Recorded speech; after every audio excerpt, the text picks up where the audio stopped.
Kitab 2 Raja-Raja. Sesudah Ahab mati, maka memberontaklah Moab terhadap Israel. Pada suatu hari, jatuhlah Ahazia dari kisi-kisi kamar atasnya yang ada di Samaria, lalu menjadi sakit. Kemudian dikirimnyalah utusan-utusan dengan pesan, "Pergilah, mintalah petunjuk kepada Baal Zebub, Allah di Ekron. Apakah aku akan sembuh dari penyakit ini?" Tetapi berfirmanlah malaikat Tuhan kepada Elia, orang Tisbe itu, "Bangunlah, berangkatlah menemui utusan-utusan Raja Samaria, dan katakan kepada mereka, apakah tidak ada Allah di Israel, sehingga kamu ini pergi untuk meminta petunjuk kepada Baal Zebub, Allah di Ekron. Sebab itu, beginilah firman Tuhan, engkau tidak akan bangun lagi dari tempat tidur di mana engkau berbaring, sebab engkau pasti akan mati." Lalu pergilah Elia. Sesudah utusan-utusan itu kembali kepada raja, berkatalah ia kepada mereka, "Mengapa kamu kembali?" Jawab mereka kepadanya, "Ada seorang datang menemui kami dan berkata kepada kami, pergilah, kembalilah kepada raja yang telah menyuruh kamu, dan katakanlah kepadanya, beginilah firman Tuhan, apakah tidak ada Allah di Israel, sehingga engkau menyuruh meminta petunjuk kepada Baal Zebub, Allah di Ekron. Sebab itu, engkau tidak akan bangun lagi dari tempat tidur di mana engkau berbaring, sebab engkau pasti akan mati." Lalu bertanyalah ia kepada mereka, "Bagaimanakah rupa orang yang telah datang menemui kamu itu dan mengatakan perkataan ini kepadamu?" Jawab mereka kepadanya, "Seorang yang memakai pakaian bulu dan ikat pinggang kulit terikat pada pinggangnya." Maka berkatalah ia, "Itu Elia, orang Tisbe." Sesudah itu disuruhnyalah kepada Elia seorang perwira dengan ke-50 anak buahnya. Orang itu naik menjumpai Elia yang sedang duduk di atas puncak bukit. Berkatalah orang itu kepadanya, "Hai abdi Allah, raja bertitah, turunlah." Tetapi Elia menjawab, katanya kepada perwira itu, "Kalau benar aku abdi Allah, biarlah turun api dari langit memakan engkau habis dengan ke-50 anak buahmu." Maka turunlah api dari langit memakan dia habis dengan ke-50 anak buahnya. Kemudian raja menyuruh pula kepadanya seorang perwira yang lain dengan ke-50 anak buahnya. Lalu orang itu berkata kepada Elia, "Hai abdi Allah, beginilah titah raja, segera turun." Tetapi Elia menjawab mereka, "Kalau benar aku abdi Allah, biarlah turun api dari langit memakan engkau habis dengan ke-50 anak buahmu." Maka turunlah api Allah dari langit memakan dia habis dengan ke-50 anak buahnya. Kemudian raja menyuruh pula seorang perwira yang ketiga. Lalu naiklah perwira yang ketiga itu, dan sesudah sampai, berlututlah ia di depan Elia, serta memohon belas kasihan kepadanya. Katanya, "Ya abdi Allah, biarlah kiranya nyawaku dan nyawa ke-50 orang hamba-hambamu ini berharga di matamu. Bukankah api sudah turun dari langit memakan habis kedua perwira yang dahulu dengan ke-50 anak buah mereka?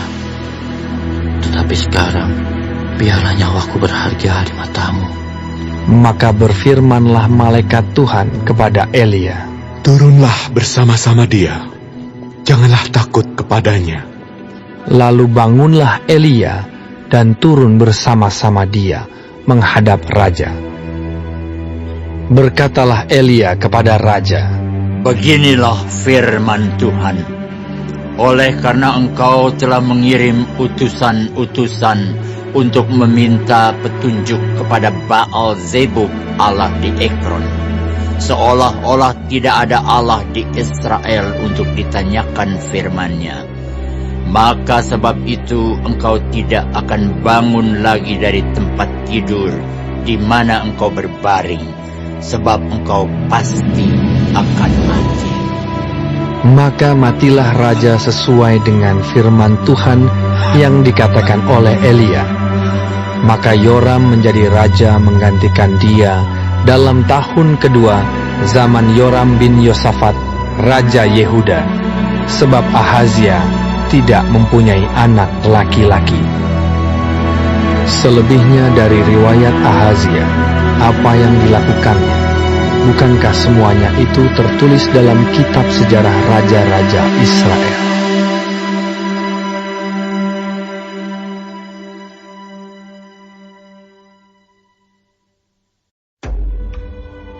Menjelang saatnya Tuhan hendak menaikkan Elia ke sorga dalam angin badai, Elia dan Elisa sedang berjalan dari Gilgal. Berkatalah Elia kepada Elisa, Baiklah tinggal di sini, sebab Tuhan menyuruh aku ke Betel.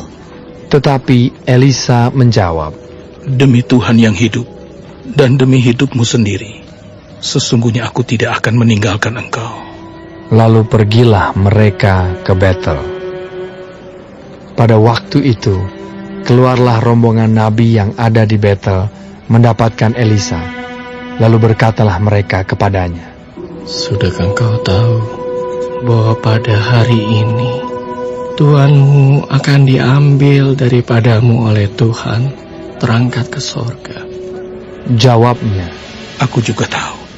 Diamlah. berkatalah Elia kepadanya, Hei Elisa, baiklah tinggal di sini, sebab Tuhan menyuruh aku ke Yeriko. tetapi jawabnya, Demi Tuhan yang hidup, dan demi hidupmu sendiri, sesungguhnya aku tidak akan meninggalkan engkau. lalu sampailah mereka di Yeriko. Pada waktu itu, mendekatlah rombongan nabi yang ada di Yeriko kepada Elisa serta berkata kepadanya, Sudahkah engkau tahu bahwa pada hari ini Tuhanmu akan diambil daripadamu oleh Tuhan, terangkat ke sorga? Jawabnya, Aku juga tahu. Diamlah. berkatalah Elia kepadanya, Baiklah tinggal di sini, sebab Tuhan menyuruh aku ke sungai Yordan. Jawabnya, Demi Tuhan yang hidup, dan demi hidupmu sendiri, sesungguhnya aku tidak akan meninggalkan engkau. lalu berjalanlah keduanya. 50 orang dari rombongan nabi itu ikut berjalan, tetapi mereka berdiri memandang dari jauh ketika keduanya berdiri di tepi sungai Yordan. Lalu Elia mengambil jubahnya, digulungnya, dipukulkannya ke atas air itu, maka terbagilah air itu ke sebelah sini dan ke sebelah sana, sehingga menyeberanglah keduanya dengan berjalan di tanah yang kering.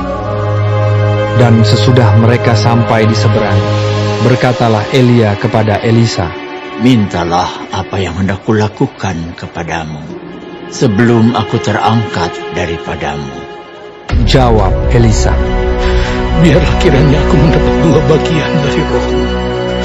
berkatalah Elia, Yang kau minta itu adalah sukar, tetapi jika engkau dapat melihat aku terangkat daripadamu, akan terjadilah kepadamu seperti yang demikian.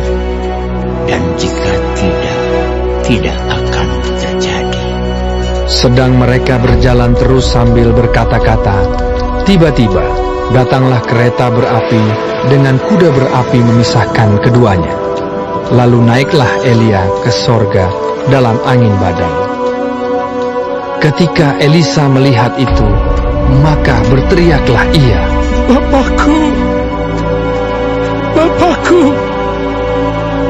kereta Israel dan orang-orangnya yang berkuda. Kemudian tidak dilihatnya lagi, lalu direngkutkannya pakaiannya dan dikoyakkannya menjadi 2 koyakan. Sesudah itu, dipungutnya jubah Elia yang telah terjatuh. Lalu ia berjalan, hendak pulang dan berdiri di tepi sungai Yordan. Ia mengambil jubah Elia yang telah terjatuh itu, dipukulkannya ke atas air itu sambil berseru, Di manakah Tuhan Allah Elia? Ia memukul air itu, lalu terbagi ke sebelah sini dan ke sebelah sana, maka menyeberanglah Elisa. Ketika rombongan nabi yang dari Yerikho itu melihat dia dari jauh, mereka berkata, Roh Elia telah hingga pada Elisa. Mereka datang menemui dia, lalu sujudlah mereka kepadanya sampai ke tanah. Mereka berkata, Coba lihat, di antara hamba-hambamu ini ada 50 orang laki-laki, orang-orang tangkas. Biar mereka itu pergi mencari Tuhanmu. Jangan-jangan ia diangkat oleh roh Tuhan dan dilemparkannya ke atas salah satu gunung atau ke dalam salah satu lembah. Elisa menjawab, Janganlah suruh pergi. tetapi ketika mereka mendesak-desak dia sampai memalukan, maka berkatalah ia, Suruhlah pergi. mereka menyuruh 50 orang. Orang-orang ini mencari 3 hari lamanya, tetapi tidak bertemu dengan Elia.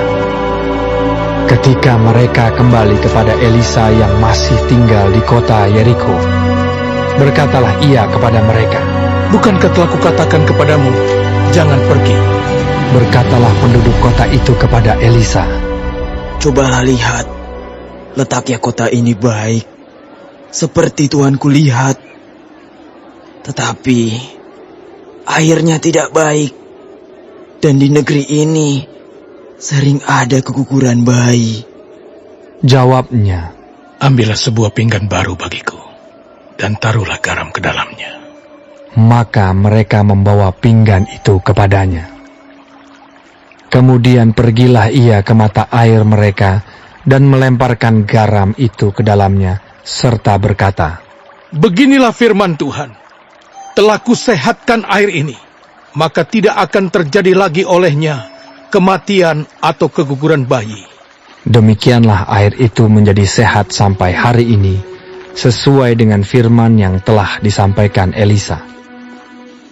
Elisa pergi dari sana ke Betel, dan sedang ia mendaki, maka keluarlah anak-anak dari kota itu, lalu mencemoohkan dia serta berseru kepadanya.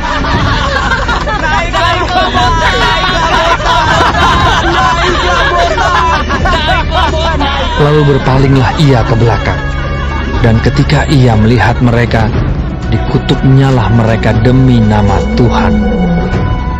Maka keluarlah 2 ekor beruang dari hutan, lalu mencabik-cabik dari mereka 42 orang anak. Dari sana pergilah ia ke Gunung Karmel, dan dari sana pula kembalilah ia ke Samaria.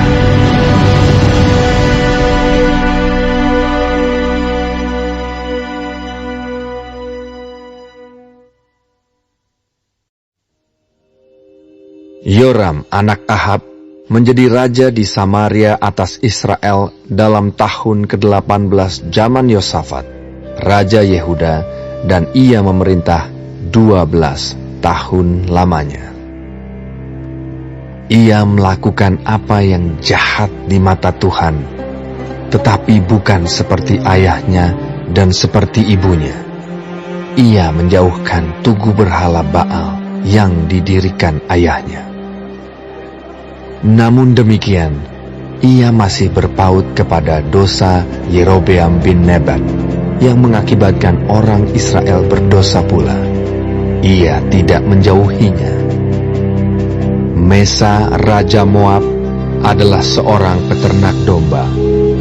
Sebagai upeti, ia membayar kepada Raja Israel 100.000 anak domba dan bulu dari 100.000 domba jantan.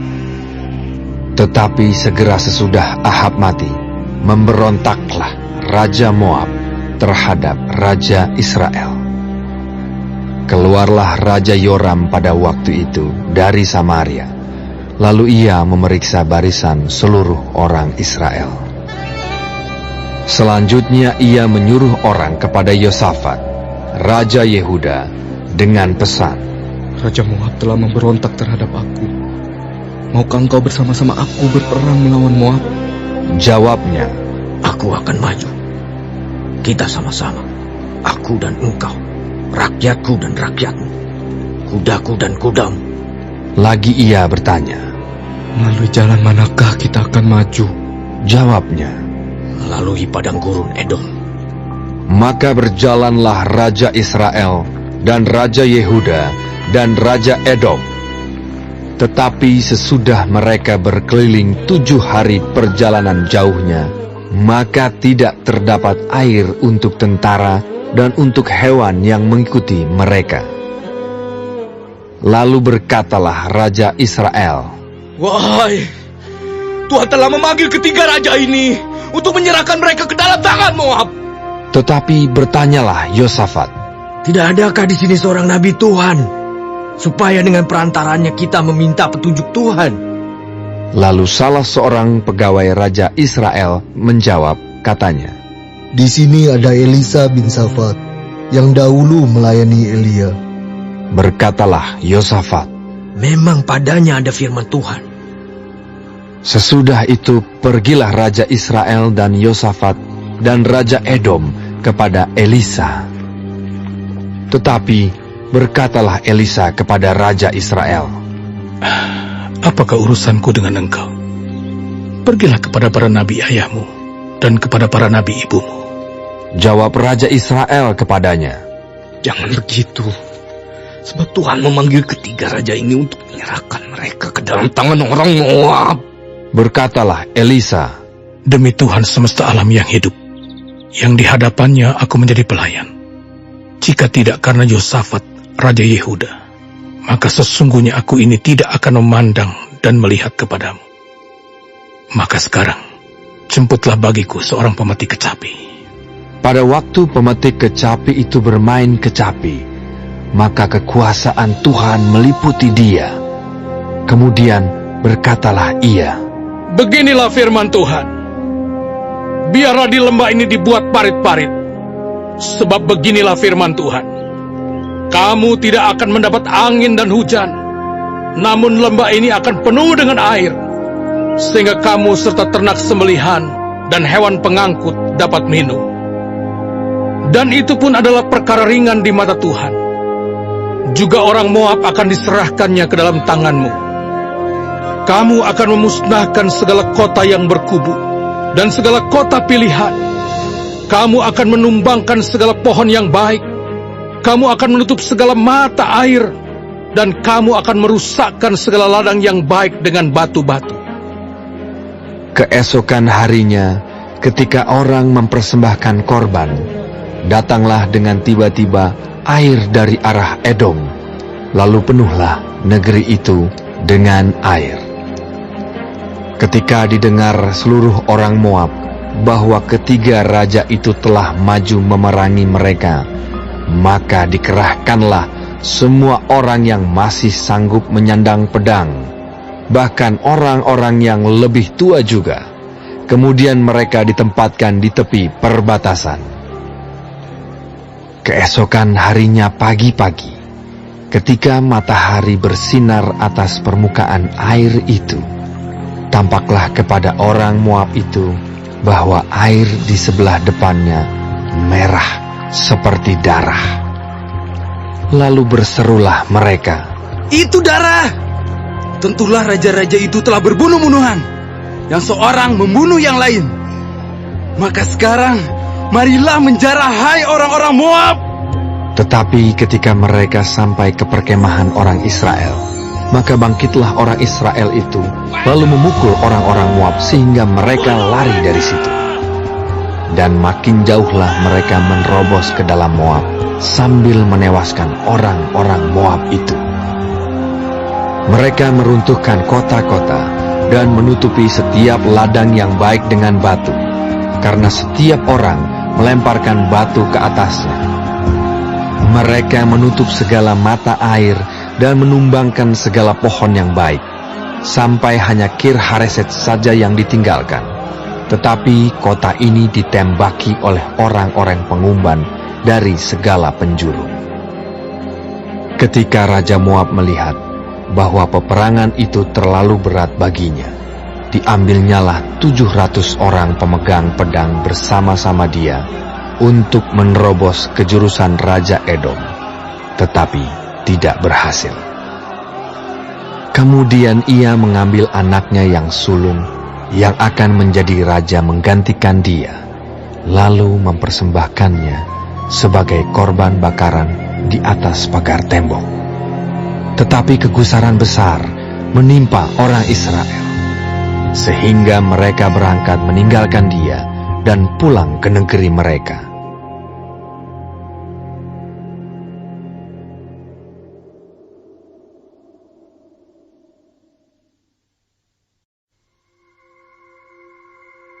Salah seorang dari istri-istri para nabi mengadukan halnya kepada Elisa sambil berseru, "Hambamu, suamiku sudah mati, dan engkau ini tahu bahwa hambamu itu takut akan Tuhan. Tetapi sekarang penagih hutang sudah datang untuk mengambil kedua orang anakku menjadi budaknya." Jawab Elisa kepadanya, Apakah yang dapat kuperbuat bagimu? Beritahukanlah kepadaku apa-apa yang kau punya di rumah. berkatalah perempuan itu, "Hambamu ini tidak punya sesuatu apapun di rumah, kecuali sebuah buli-buli berisi minyak." Lalu berkatalah Elisa,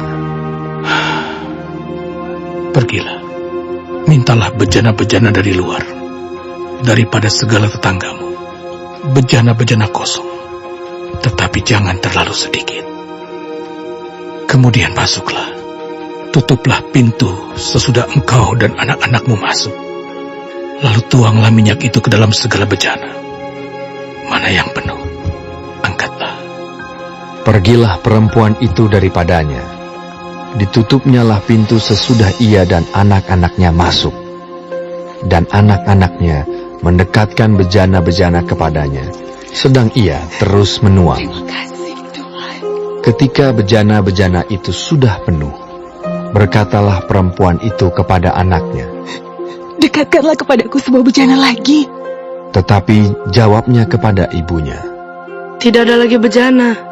Lalu berhentilah minyak itu mengalir.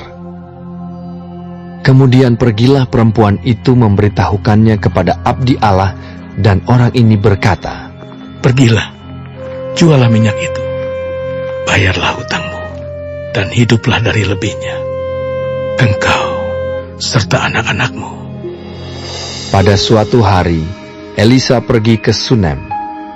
Di sana tinggal seorang perempuan kaya yang mengundang dia makan. Dan seberapa kali ia dalam perjalanan, singgahlah ia ke sana untuk makan. Berkatalah perempuan itu kepada suaminya, Sesungguhnya aku sudah tahu bahwa orang yang selalu datang kepada kita itu adalah abdi Allah yang kudus. Baiklah kita membuat sebuah kamar atas yang kecil, yang berdinding batu. Dan baiklah kita menaruh di sana baginya sebuah tempat tidur, sebuah meja, sebuah kursi, dan sebuah kandil. Maka, apabila ia datang kepada kita, ia boleh masuk ke sana. pada suatu hari datanglah ia ke sana. Lalu masuklah ia ke kamar atas itu dan tidur di situ. Kemudian berkatalah ia kepada Gehazi, bujangnya. Panggillah perempuan Sunem itu. Lalu dipanggilnyalah perempuan itu, dan dia berdiri di depan Gehazi. Elisa telah berkata kepada Gehazi, Cobalah, katakan kepadanya, sesungguhnya engkau telah sangat bersusah-susah seperti ini untuk kami. Apakah yang dapat kuperbuat bagimu? Adakah yang dapat kubicarakan tentang engkau kepada raja atau kepala tentara? Jawab perempuan itu. Aku ini tinggal di tengah-tengah kaumku. Kemudian berkatalah Elisa. Apakah yang dapat kuperbuat baginya? Jawab Gehazi. Ia tidak mempunyai anak, dan suaminya sudah tua. Lalu berkatalah Elisa. Panggillah dia. Dan sesudah dipanggilnya, berdirilah perempuan itu di pintu. Berkatalah Elisa. Pada waktu seperti ini juga, tahun depan, engkau ini akan menggendong seorang anak laki-laki. Tetapi jawab perempuan itu. Janganlah tuanku, ya abdi Allah. Janganlah berdusta kepada hamba-Mu ini. Mengandunglah perempuan itu, lalu melahirkan seorang anak laki-laki pada waktu seperti itu juga, pada tahun berikutnya, seperti yang dikatakan Elisa kepadanya. Setelah anak itu menjadi besar, pada suatu hari, keluarlah ia mendapatkan ayahnya di antara penyabit-penyabit gandum. Tiba-tiba, menjeritlah ia kepada ayahnya. Aduh, kepalaku, kepalaku. Lalu kata ayahnya kepada seorang bujang, Angkatlah dia dan bawa kepada ibunya. Diangkatnyalah dia, dibawanya pulang kepada ibunya.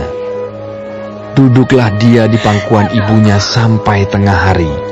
Tetapi sesudah itu, matilah dia. Lalu naiklah perempuan itu, dibaringkannyalah dia di atas tempat tidur abdi Allah itu. Ditutupnyalah pintu dan pergi, sehingga anak itu saja di dalam kamar. Sesudah itu, ia memanggil suaminya serta berkata, Suruh kepadaku salah seorang bujang dengan membawa seekor keledai betina. Aku mau pergi dengan segera kepada abdi Allah itu dan akan terus pulang. Berkatalah suaminya, Mengapakah pada hari ini engkau hendak pergi kepadanya? Padahal sekarang bukan bulan baru dan bukan hari Sabat. Jawab perempuan itu. Jangan khawatir. Dipelanainya keledai itu dan berkatalah ia kepada bujangnya, Tuntunlah dan majulah. Jangan tahan-tahan aku dalam perjalananku, kecuali apabila ku katakan kepadamu. Demikianlah perempuan itu berangkat dan pergi kepada abdi Allah di Gunung Karmel. Segera sesudah abdi Allah melihat dia dari jauh, berkatalah ia kepada Gehazi, bujangnya, Lihat, perempuan Sunem itu datang. Larilah menyongsongnya dan katakanlah kepadanya, Selamatkah engkau? Selamatkah suamimu? Selamatkah anak itu? Jawab perempuan itu, Selamat. Dan sesudah ia sampai ke gunung itu, dipegangnyalah kaki abdi Allah itu. Tetapi Gehazi mendekat hendak mengusir dia. Lalu berkatalah abdi Allah, Biarkanlah dia. Hatinya pedih. Tuhan menyembunyikan hal ini daripadaku, tidak memberitahukannya kepadaku. Lalu berkatalah perempuan itu, adakah ku minta seorang anak laki-laki daripada Tuhanku? Bukankah telah ku katakan, jangan aku diberi harapan kosong? Maka berkatalah Elisa kepada Gehazi, ikatlah pinggangmu, bawalah tongkatku di tanganmu dan pergilah. Apabila engkau bertemu dengan seseorang, janganlah beri salam kepadanya. Dan apabila seseorang memberi salam kepadamu, janganlah balas dia. Kemudian taruhlah tongkatku ini di atas anak itu. Tetapi berkatalah ibu anak itu, demi Tuhan yang hidup, dan demi hidupmu sendiri, sesungguhnya aku tidak akan meninggalkan engkau. Lalu bangunlah Elisa dan berjalan mengikuti perempuan itu. Adapun Gehazi telah berjalan mendahului mereka dan telah menaruh tongkat di atas anak itu. Tetapi tidak ada suara dan tidak ada tanda hidup. Lalu kembalilah ia menemui Elisa serta memberitahukan kepadanya. Katanya, Anak itu tidak bangun. Dan ketika Elisa masuk ke rumah, ternyata anak itu sudah mati dan terbaring di atas tempat tidurnya. Sesudah ia masuk, ditutupnyalah pintu, sehingga ia sendiri dengan anak itu di dalam kamar. Kemudian berdoalah ia kepada Tuhan. Lalu ia membaringkan dirinya di atas anak itu, dengan mulutnya di atas mulut anak itu, dan matanya di atas mata anak itu, serta telapak tangannya di atas telapak tangan anak itu. Dan karena ia meniarap di atas anak itu, maka menjadi panaslah badan anak itu.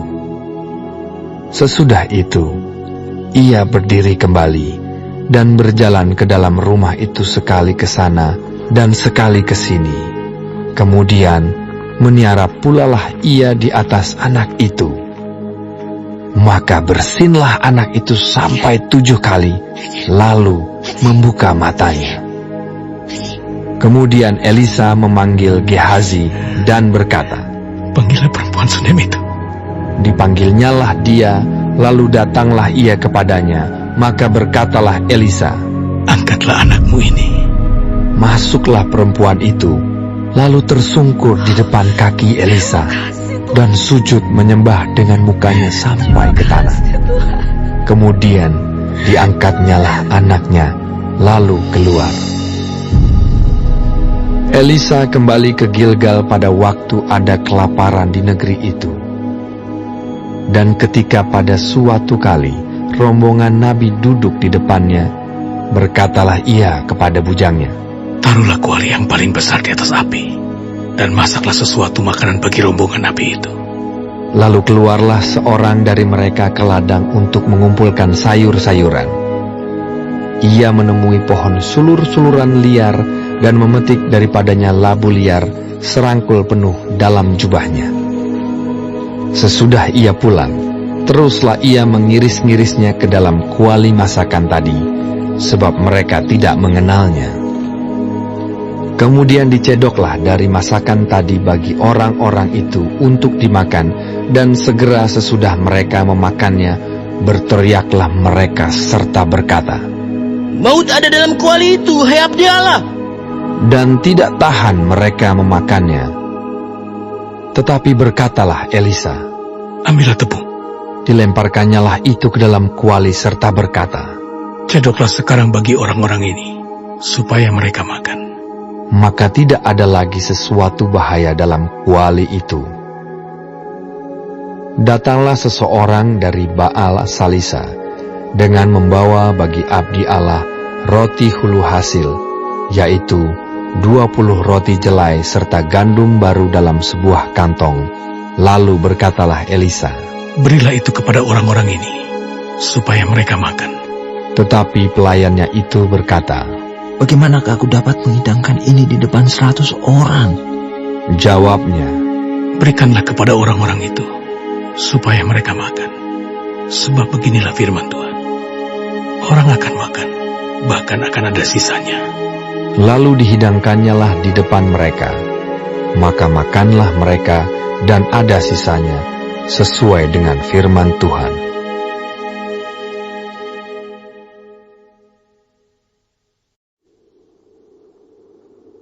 Naaman, panglima Raja Aram, adalah seorang terpandang di hadapan tuannya dan sangat disayangi. Sebab oleh dia, Tuhan telah memberikan kemenangan kepada orang Aram. Tetapi orang itu, seorang pahlawan tentara, sakit kusta. Orang Aram pernah keluar bergerombolan dan membawa tertawan seorang anak perempuan dari negeri Israel. Ia menjadi pelayan pada istri Naaman. Berkatalah gadis itu kepada nyonyanya, Sekiranya tuanku menghadap nabi yang di Samaria itu, maka tentulah nabi itu akan menyembuhkan dia dari penyakitnya. Lalu pergilah Naaman memberitahukan kepada tuannya, katanya, "Begini-beginilah dikatakan oleh gadis yang dari negeri Israel itu." Maka jawab Raja Aram, "Baik, pergilah, dan aku akan mengirim surat kepada Raja Israel." Lalu pergilah Naaman dan membawa sebagai persembahan 10 talenta perak dan 6.000 shikal emas dan 10 potong pakaian. Ia menyampaikan surat itu kepada Raja Israel yang berbunyi, "Sesampainya surat ini kepadamu, Maklumlah kiranya bahwa aku menyuruh kepadamu, Naaman, pegawaiku, supaya engkau menyembuhkan dia dari penyakit kustanya. Segera sesudah Raja Israel membaca surat itu, dikoyakannya lah pakaiannya, serta berkata, "Alahkah aku ini yang dapat mematikan dan menghidupkan? Sehingga orang ini mengirim pesan kepadaku, supaya ku sembuhkan seorang dari penyakit kustanya. Tetapi sesungguhnya, perhatikanlah dan lihatlah, dia mencari gara-gara terhadap aku." Segera sesudah didengar Elisa, abdi Allah itu, bahwa Raja Israel mengoyakkan pakaiannya, dikirimnyalah pesan kepada Raja, bunyinya, "Mengapa engkau mengoyakkan pakaianmu? Biarlah ia datang kepadaku, supaya ia tahu bahwa ada seorang nabi di Israel." Kemudian datanglah Naaman dengan kudanya dan keretanya, lalu berhenti di depan pintu rumah Elisa. Elisa menyuruh seorang suruhan kepadanya, mengatakan, "Pergilah mandi 7 kali dalam sungai Yordan, maka tubuhmu akan pulih kembali, sehingga engkau menjadi tahir." Tetapi pergilah Naaman dengan gusar sambil berkata, "Aku sangka bahwa setidak-tidaknya ia datang keluar dan berdiri memanggil nama Tuhan Allahnya, lalu menggerak-gerakkan tangannya di atas tempat penyakit itu, dan dengan demikian menyembuhkan penyakit kustaku. Bukankah Abana dan Parpar, sungai-sungai Damsik, lebih baik dari segala sungai di Israel? Bukankah aku dapat mandi di sana dan menjadi tahir?" Kemudian berpalinglah ia dan pergi dengan panas hati. Tetapi pegawai-pegawainya datang mendekat serta berkata kepadanya, "Bapak, seandainya nabi itu menyuruh perkara yang sukar kepadamu, bukankah Bapak akan melakukannya? Apalagi sekarang, ia hanya berkata kepadamu, 'Mandilah, dan engkau akan menjadi tahir.'"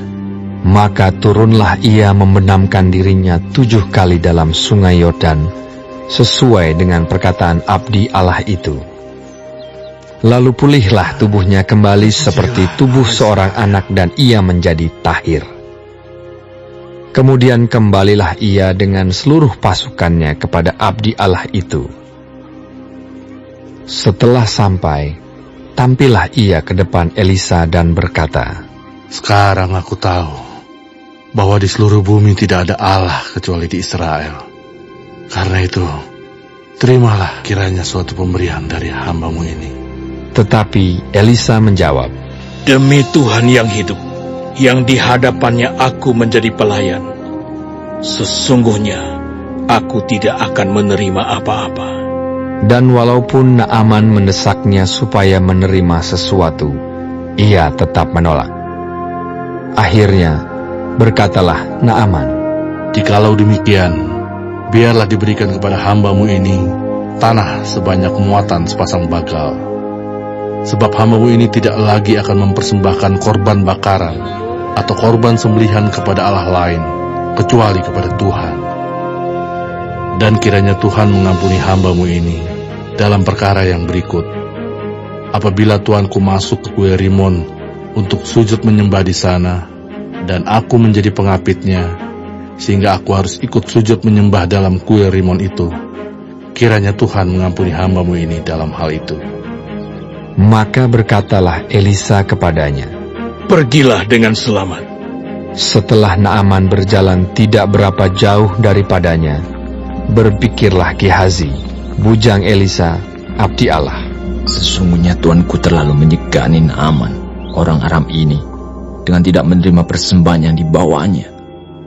Demi Tuhan yang hidup, sesungguhnya aku akan berlari mengejar dia, dan akan menerima sesuatu daripadanya." Lalu Gehazi mengejar Naaman dari belakang. Ketika Naaman melihat ada orang berlari-lari mengejarnya, turunlah ia dengan segera dari atas kereta untuk mendapatkan dia dan berkata, "Selamat." Jawabnya, "Selamat. Tuanku Elisa menyuruh aku mengatakan, baru saja datang kepadaku 2 orang muda dari pegunungan Efraim, dari antara rombongan nabi. Baiklah, berikan kepada mereka setelantar perak dan 2 potong pakaian, Naaman berkata, Silakan, ambillah 2 talenta. Naaman mendesak dia dan membungkus 2 talenta perak dalam 2 pundi-pundi dan 2 potong pakaian, lalu memberikannya kepada 2 bujangnya. Mereka ini mengangkut semuanya di depan Gehazi. Setelah mereka sampai ke bukit, disambutnyalah dari tangan mereka, disimpannya di rumah, dan disuruhnya kedua orang itu pergi, maka pergilah mereka. Baru saja Gehazi masuk dan tampil ke depan tuannya, berkatalah Elisa kepadanya, Dari mana Gehazi? Jawabnya, Hambamu ini tidak pergi kemana-mana. tetapi kata Elisa kepadanya, Bukankah hatiku ikut pergi ketika orang itu turun dari atas keretanya mendapatkan engkau? Maka sekarang engkau telah menerima perak, dan dengan itu dapat memperoleh kebun-kebun, kebun zaitun, kebun anggur, kambing domba, lembu sapi, budak laki-laki dan budak perempuan. Tetapi penyakit kusta Naaman akan melekat kepadamu dan kepada anak cucumu untuk selama-lamanya. Maka keluarlah Gehazi dari depannya dengan kena kusta, putih seperti salju.